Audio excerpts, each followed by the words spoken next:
Bonjour à tous, j'espère que vous allez bien et que vous passez un bon dimanche. Alors aujourd'hui, on va parler de l'avenir en fait des meilleurs projets pour 2020. Alors je vais uniquement vous en présenter 3. Bon, il n'y a pas de secret par rapport à ces projets, vous inquiétez pas, c'est le Bitcoin, l'Ethereum et le projet LinkChain qui pour moi font partie clairement des meilleurs projets crypto à l'heure actuelle. Alors avant de commencer cette vidéo, j'avais fait une petite pause par rapport aux lettres d'investissement. Donc déjà, si vous voulez les recevoir, inscrivez-vous. Le lien est juste dans la description. Et ceux qui sont déjà inscrits, c'est normal si vous n'avez pas reçu en fait de lettres durant ce mois-ci. J'étais pas mal occupé, notamment avec le lancement de mon nouveau programme d'investissement en gestion passive. Donc c'est normal, je vais reprendre un petit peu le rythme habituel. Donc toutes les 2 semaines, je vais envoyer une lettre d'investissement dans laquelle je vous parle. Je vous parle vraiment comme si je vous connaissais, comme si vous étiez en fait mon ami et je vais vous donner pas mal d'informations, même beaucoup d'informations. Voilà, donc surtout pour ne rien rater, elles sont envoyées à un moment précis, donc ce sera demain. Donc inscrivez-vous avant demain, le lien il est juste dans la description. Alors aujourd'hui, on va parler du Bitcoin, de l'Ethereum et du projet Link. Alors par rapport au Bitcoin, ça va être le projet que je vais le moins, on va dire, détaillé parce que j'en parle déjà suffisamment. Notamment, j'ai parlé du halving, c'est un des événements, bien évidemment, qui est extrêmement important. Mais surtout, j'aimerais qu'on parle du Lightning Network, donc que moi, je vais appeler LN, c'est beaucoup plus facile pour moi. Et ensuite, on va parler de l'adoption du Bitcoin par les institutionnels. Alors, premièrement, par rapport au LN. Donc, le LN, je vous le rappelle rapidement, le Lightning Network, c'est un moyen de paiement pour faire des transactions en dehors de la blockchain Bitcoin. Pourquoi? Parce que la blockchain Bitcoin, c'est une blockchain qui est extrêmement robuste, extrêmement sûre pour faire des transferts. Le problème, c'est qu'elle est beaucoup trop lente. Il faut attendre plusieurs minutes pour avoir une confirmation de transaction. Ça veut dire que votre transaction a été mise en fait dans un bloc et donc elle ne peut plus être modifiée. Et donc, malheureusement, ça, c'est pas viable en fait pour acheter un café, pour acheter un pain chez un commerçant. Alors oui, on pourrait effectivement ne pas attendre la confirmation, mais on va dire que vraiment pour que la sécurité soit optimale, soit au maximum, il faudrait vraiment que votre confirmation soit mise dans ce fameux bloc. Et vu qu'un bloc est émis toutes les 10 minutes, vous imaginez bien que ça peut prendre un certain temps. Donc, la LN, ça a été une application qui a été développée en fait en dehors de la blockchain Bitcoin, donc c'est une couche au-dessus qui va utiliser en fait la blockchain Bitcoin pour mettre en place des canaux de paiement. Donc, comme ça, en fait, plusieurs personnes qui ont l'habitude d'échanger vont ouvrir un canal de paiement, vont pouvoir faire des transferts de manière instantanée et surtout à moindre coût. Les frais sont extrêmement faibles.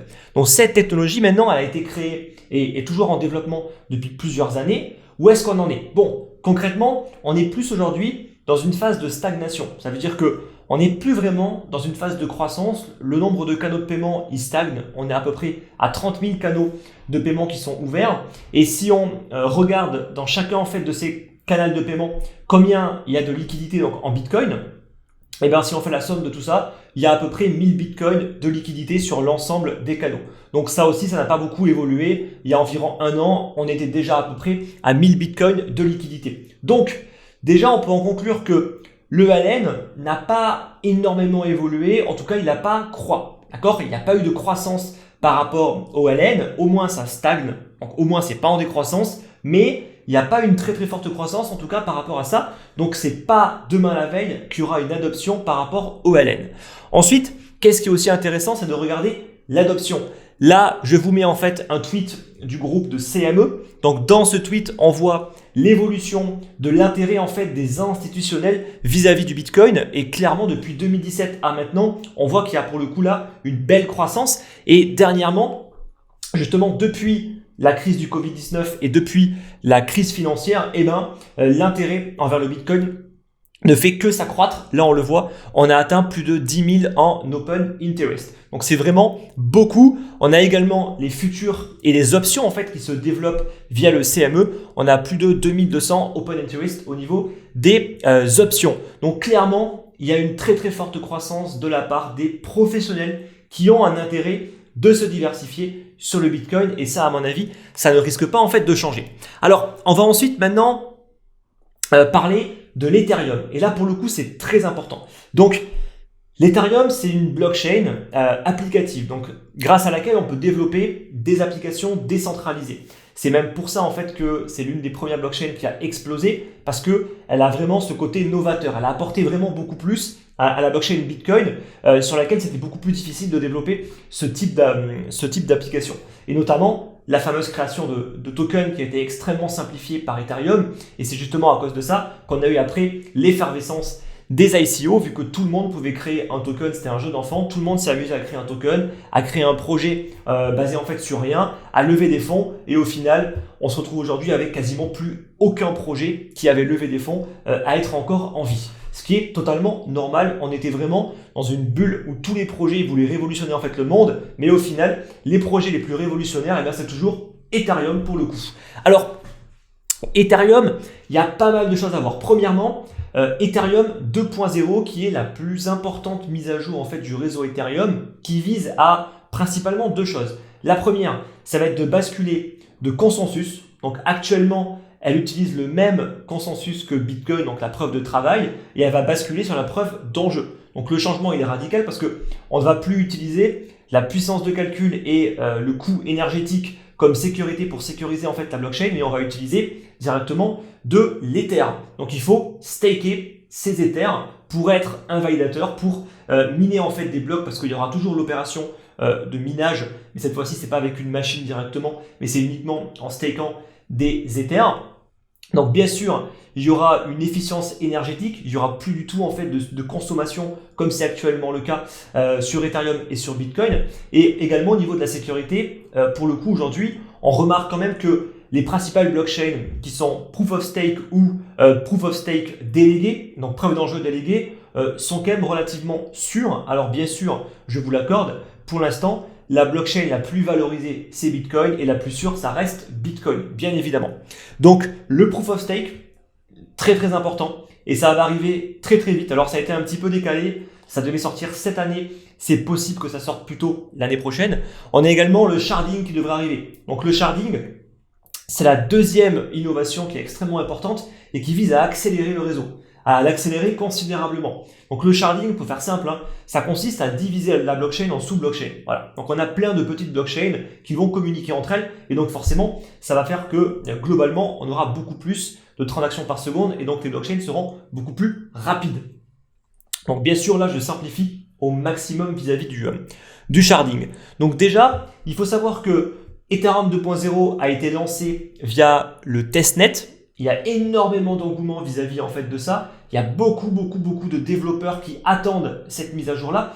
Il faut savoir qu'il y a aussi beaucoup d'applications qui attendent Ethereum 2.0 pour pouvoir également évoluer. Parce que bien sûr que quand la blockchain sur laquelle les applications sont développées n'a pas encore toutes les fonctionnalités, est encore un petit peu lente, et bien ça bride vis-à-vis des applications qu'on peut y développer. Mais le jour où il y aura Ethereum 2.0, et j'espère que ce jour arrivera plus vite que prévu, eh ben, on pourra développer tout un tas de nouvelles applications. Et ça, pour le coup, ça pourra de nouveau redonner, on va dire, un coup de pouce à l'Ether, à la valeur en fait de l'Ether, parce qu'il y aura une attractivité qui va exploser. Vu qu'il y aura plus d'applications, on pourra faire plus de choses. Bien évidemment que ça ne fera que démocratiser davantage la blockchain Ethereum.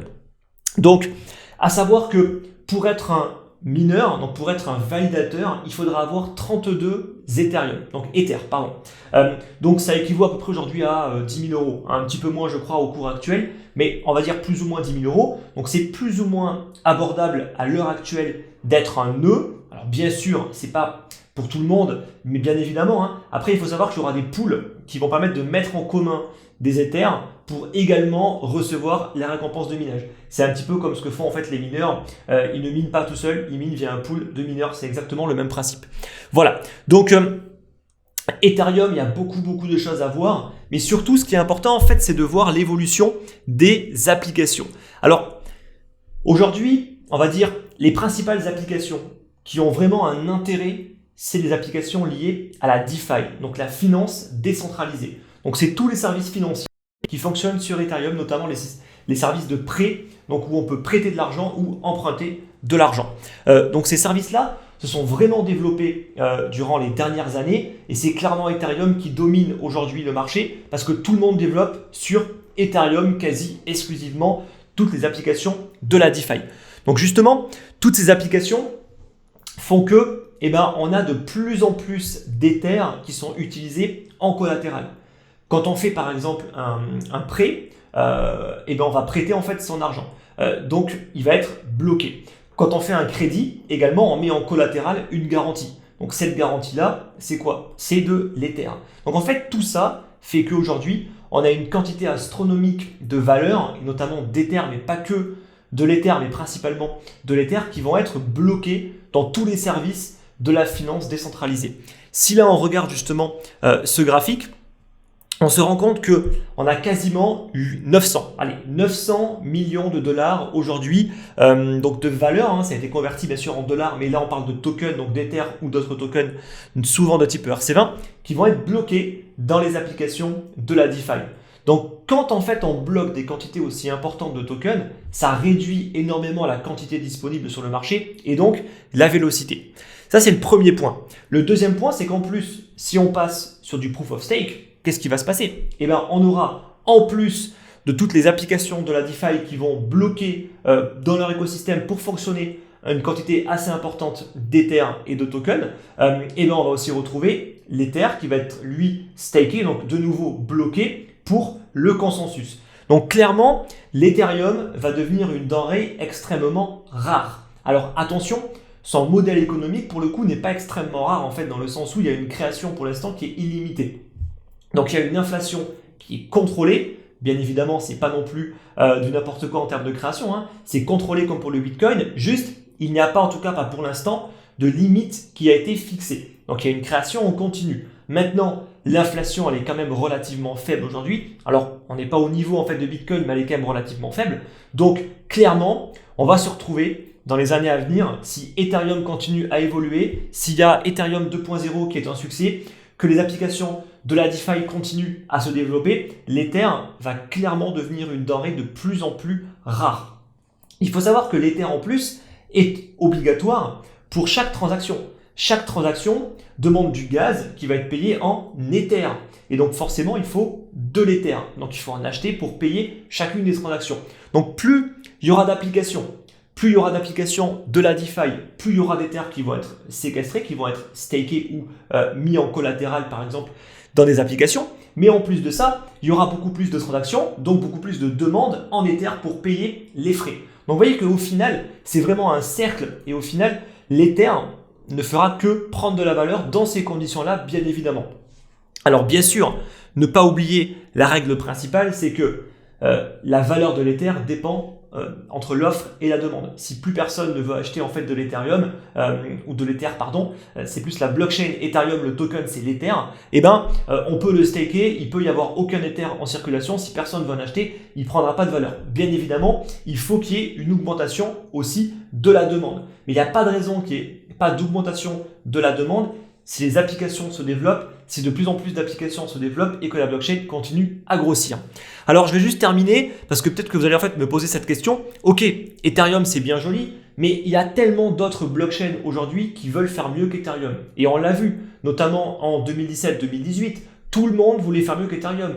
Donc il y a eu toutes ces nouvelles blockchains qui ont été créées. Il y a EOS, il y a Tron, il y a Cardano, et là je cite principalement, on va dire, plus ou moins les meilleurs entre guillemets, mais ensuite il y en a tout un tas d'autres qui ont également été créés.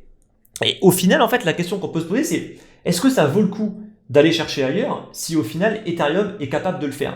Eh bien, si on regarde cette capture d'écran là, on voit le top 10 des applications décentralisées qui ont été développées sur des blockchains classées par le volume de transactions journalier. Et ça a été bien sûr converti en dollars. Donc là, qu'est-ce qu'on remarque?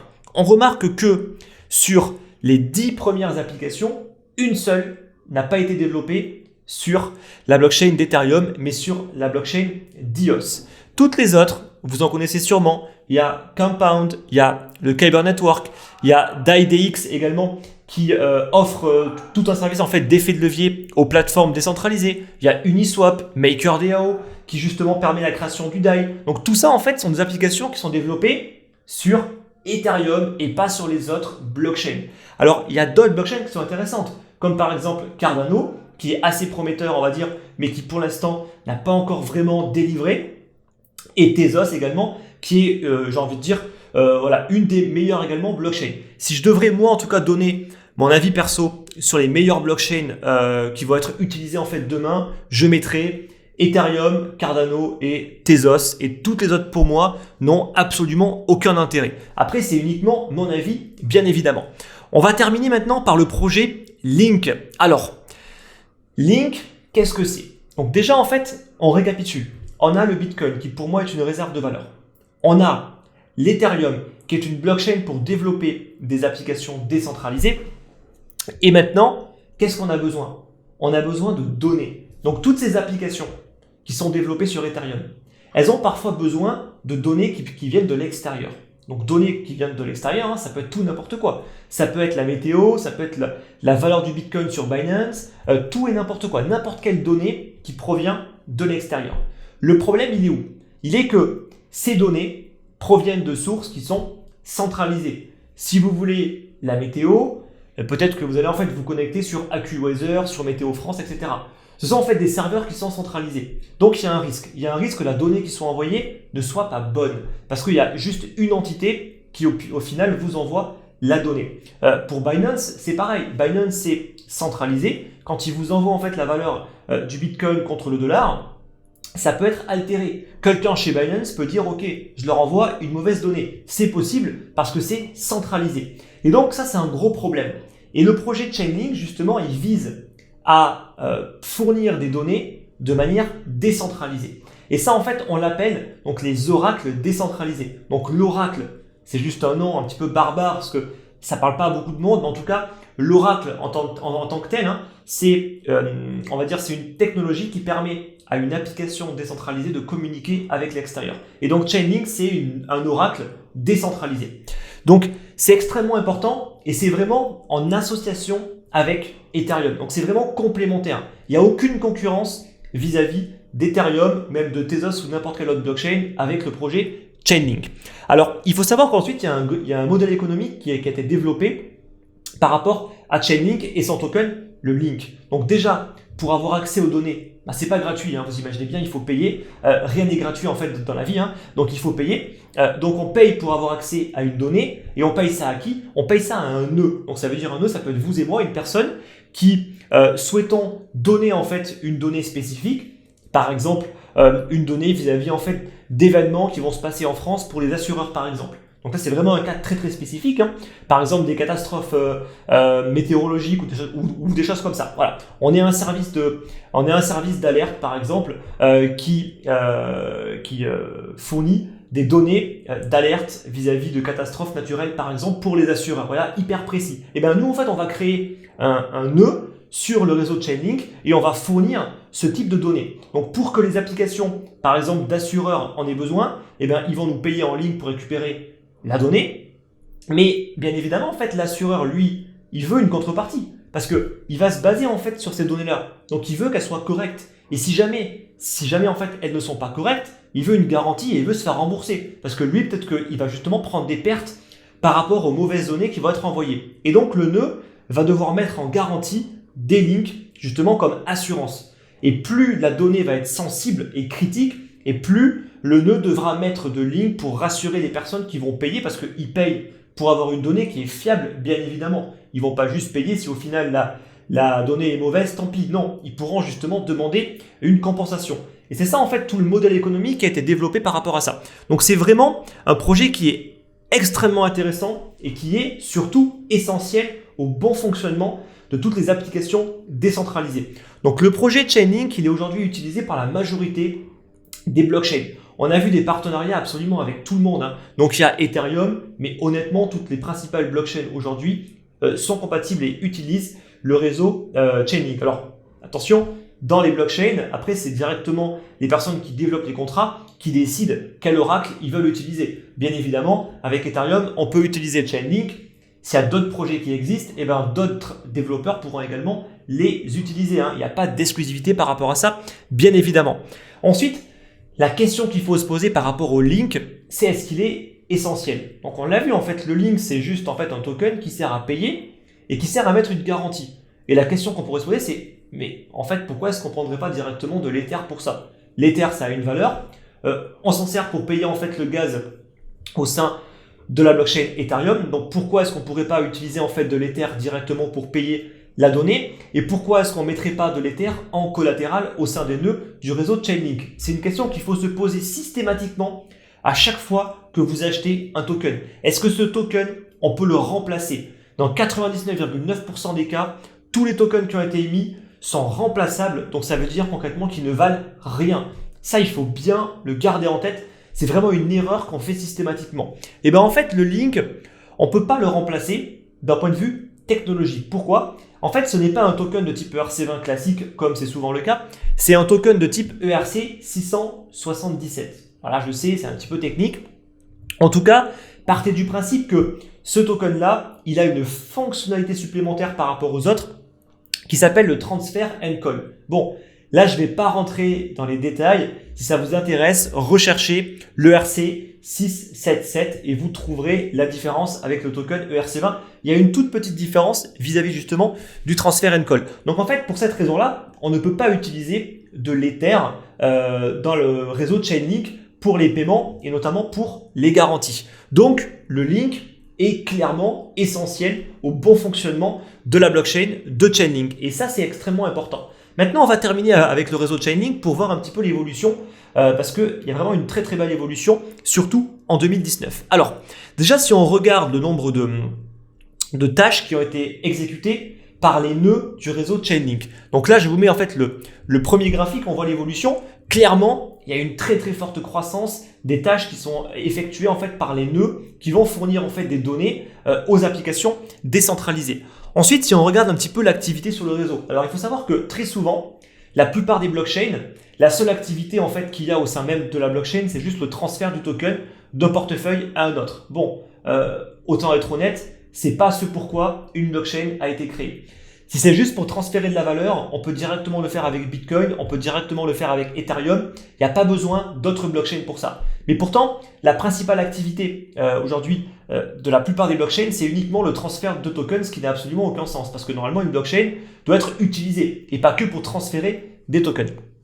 Et bien, si on regarde Chainlink, on voit que la majorité en fait de l'activité au sein de la blockchain ne correspond pas à l'activité des utilisateurs qui vont transférer des tokens, mais des oracles. Donc les oracles, on les voit, ils sont plutôt en bleu un petit peu foncé. Le bleu ciel, c'est pour les utilisateurs. Donc ça, c'est vraiment intéressant parce qu'on voit clairement que la blockchain Chainlink, elle est utilisée uniquement et quasiment uniquement pour ce dont elle a été créée. Et c'est quand même, j'ai envie de dire, la base. Mais si on creuse un petit peu, vous verrez que pour la plupart des projets, au final, ils sont même pas utilisés pour ce pourquoi est-ce qu'ils ont été créés et ils sont juste utilisés pour faire des transactions. Ça fait un petit peu d'activité, mais au final, il ne se passe rien avec. Et ça, c'est pour la plupart des blockchains, malheureusement, aujourd'hui. Et ensuite, on va regarder également les contrats qui utilisent Chainlink. Donc, par exemple, les contrats intelligents, donc les applications décentralisées au sein d'Ethereum, mais même d'autres blockchains qui vont utiliser Chainlink. Et ben, on voit également qu'il y a une énorme croissance par rapport à ça. Donc, qu'est-ce qu'on peut en déduire? On peut en déduire qu'aujourd'hui, Chainlink, c'est un projet qui est essentiel au bon fonctionnement de n'importe quelle blockchain qui propose des applications décentralisées. C'est obligatoire parce qu'aujourd'hui, quasiment toutes les applications décentralisées ont besoin de données externes. Donc, Chainlink est essentiel. Ce n'est pas le cas, je le rabâche, mais pour la plupart des autres projets qui n'ont aucune utilité, pour le coup, Chainlink, il est extrêmement utile. Et c'est pas pour rien en fait que son token prend beaucoup de valeur, notamment depuis quelques années.